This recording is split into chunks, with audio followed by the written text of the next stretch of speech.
But you were in the repurpose business when you started out, right? When you were Yes, young? long ago when I was a child, Yeah. about 35 years ago, I actually was in the business of buying and selling closeout skis and closeout footwear. And that's where I got my big start from. I started with ski shops when I was a teenager, opened my first one when I was 14, had five by the time I graduated high school, nearly went bankrupt a few times. And when I nearly went bankrupt once, I learned about buying excess merchandise at very discounted price, and that got me to the closeout business.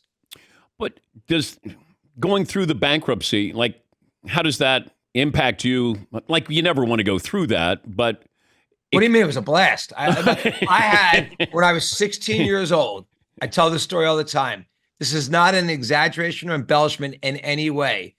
I got sued probably 100 times as a 16-year-old. The sheriff used to show up before I went to high school each day. She'd come at like 7:30. I was still at home. She'd like, here are today's lawsuits. I give her a hug.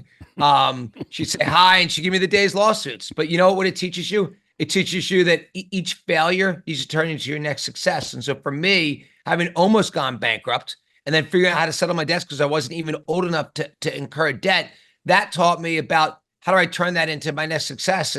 And honestly, about a few months later, I found a ski shop that had $200,000 of merchandise that got auctioned off for $13,000, and I bought it. And that got me in the business of buying and selling closeouts. So to me, any entrepreneur who tells you they haven't had lots of failures in their life, I think they're full of it.